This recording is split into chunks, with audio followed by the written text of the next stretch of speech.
All right, guys. Well, first of all, thank you for coming not just to the clinic, but to the, I think most of you guys are in the skins match. So I just want to first of all thank you guys and thank the Dynamic Disc crew for bringing us here and making this an opportunity for us to do the clinic and kind of showcase our skills here at Peter Pan and give you guys a show. So I hope you guys enjoy it, and we'll share our knowledge and about putting and not just putting, and showcase our skills. But so this is obviously, you guys know this is Paige, and I'm Ricky Wysocki. I want to just introduce myself. I've kind of been, I've been playing for about 9 years now, and I'm professionally for about 6, and really just enjoying the new sponsorship with Trilogy. It's been a great family, great switch, and I'm just happy to be a part of the family. It's been a great sponsor, best sponsor to date. So just want to throw that out there, and I'll go ahead and get started. But I'm gonna go ahead and talk about, me and Paige have a little bit different styles, so we're gonna kind of, talk a little bit about,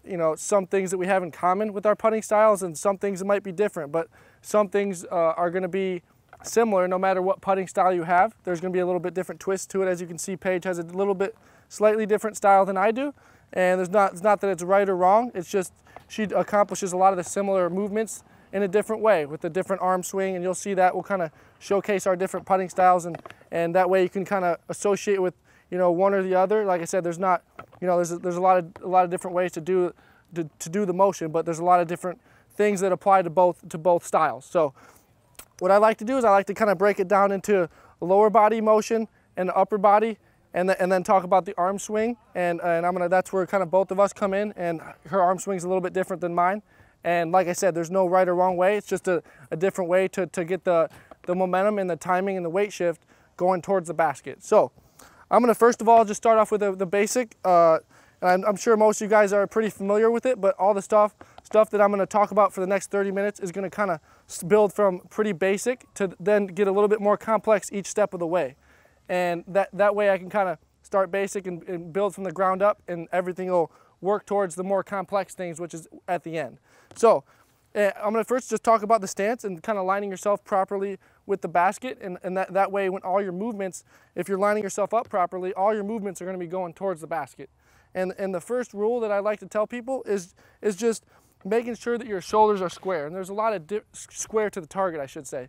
And there's a lot of different ways to do it. Some people do stagger stance, some people putt straddle putt.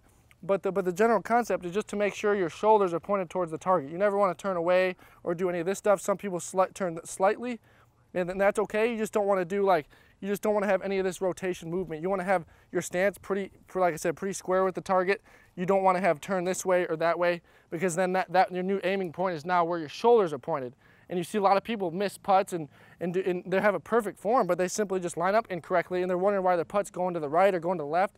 Well, that's because you're aiming this way, or one way or another, and that's you're wondering why you're going that way. That's because you're lining up incorrectly, and that's why it sounds basic, but it's one of the most important things I'm going to tell you today. So that's the number one thing is lining yourself up correctly. Like I said, there's a lot of different ways of doing it, but the number one thing is just the number one concept is getting your shoulders square. So you guys have any questions about that? And if not, I'm going to go ahead and talk about the kind of upper body. Do you have anything to add to that, Yeah, Paige? one thing that will help with it dramatically is realizing why it's so important. The reason why you want to do that is because when you're turning your shoulders like he's telling you guys not to do, it's going to create a throw instead of a putt. So the main object of disc golf is to get as close as you can, get it in the least amount of strokes as possible. So the benefit of getting your drive close is that now I don't have to throw it anymore. I can just putt it.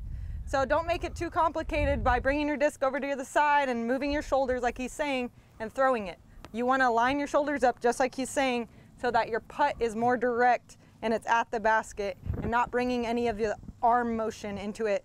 Like he said, you're going to be missing left and right when you do that. So very, very, very important, line your body up at the basket. Yep, like you said, it eliminates the variables. It keeps it pretty simple, and that's why you see the best players and the best putters. It looks pretty simple. That's because they eliminate most of the variables to make it look simple.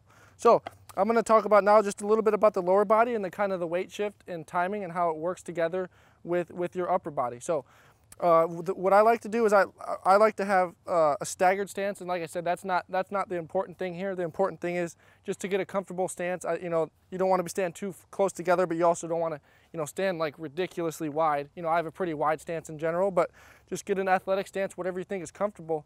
But for me, and not just me, but the concept I'm gonna explain to you guys here is just the weight shift, and what I call like it's like the rock motion, and it's like you're getting the weight from back to forward, and what that does is that allows all your body parts to be going forward. And so basically what I like to tell people is the putt is, a lot of it's coming from your legs. Not all of it, but a lot of the power is. And when you're putting from back further away, if you get the more weight shift, you get a lot more power. The arm's just kind of guiding it. And yeah, the wrist supplies a little bit of the power, but the weight shift is also getting that push forward.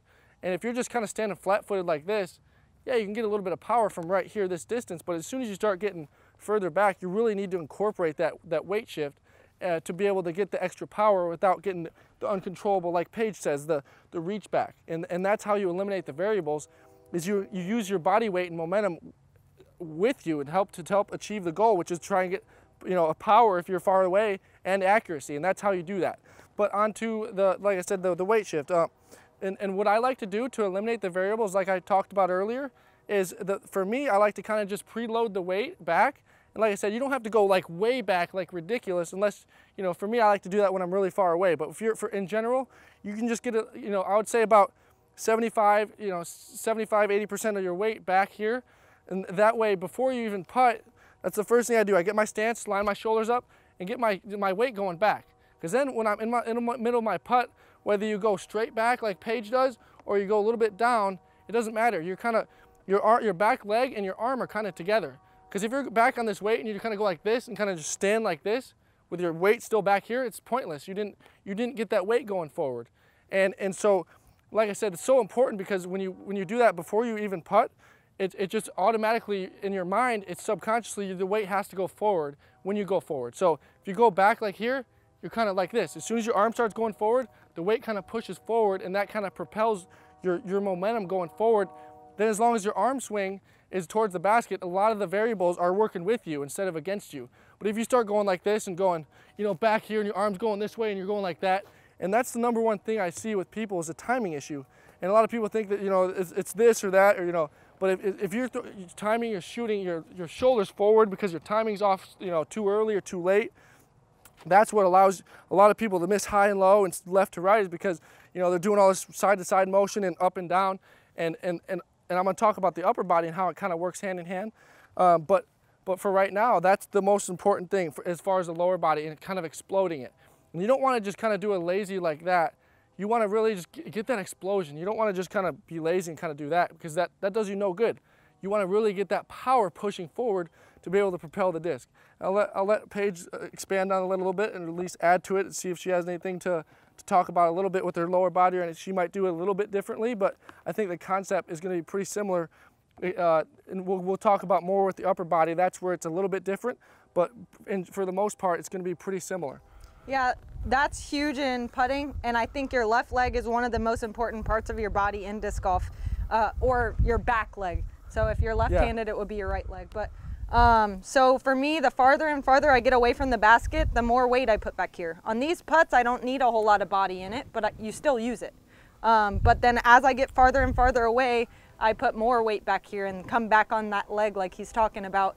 Like he said, it propels the disc and allows that power that you're not getting in your arm, because when you try to use your arm for power, you're adding a lot more deviation horizontally. So if you're using your leg to propel that power, you're going to aim at the same spot every time. This is just where the power is coming from. So try to enforce your back leg more and more. If you're coming up a little short on putts, you're not quite getting it there, don't necessarily aim higher, just push off a little bit more so that your weight comes through, and in that it will go hand in hand because your follow through will be higher. Does that make sense?